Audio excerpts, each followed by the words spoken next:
சந்தோஷமான விஷயம். Indies tower குறித்த ஒரு முக்கியமான தகவல் பார்க்கலாம்.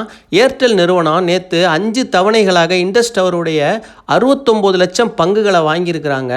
அதனால் இண்டஸ் டவருடைய விலை நேற்று 5% வரைக்கும் ஏறி இருக்கு. இண்டஸ் டவர் ஸ்டாக் வச்சுருக்கவங்க 310 ரூபாயை ஸ்டாப் லாஸாக வச்சுக்கிட்டு 310 ரூபாயை ஒரு முக்கியமான இதாக வச்சுக்கிட்டு ஹோல்டு பண்ணலாம்.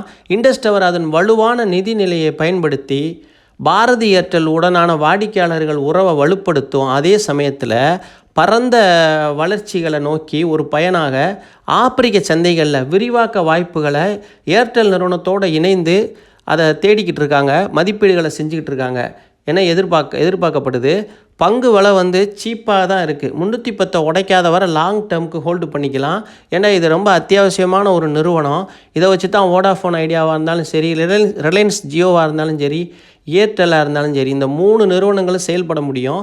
அதனால் இது வெளிநாடுகளில் இப்போ வாய்ப்பை தேடிக்கிட்டு இருக்காங்க, ஆப்பிரிக்காவில் ஏர்டெல்லோடு இணைந்து. இதெல்லாம் ஒரு பாசிட்டிவான நியூஸாக பார்க்கலாம். இண்டஸ் டவருக்கு கவனமாக இருந்துக்கிறணும். அதே சமயம் 310 நல்லா ஸ்ட்ராங் சப்போர்ட்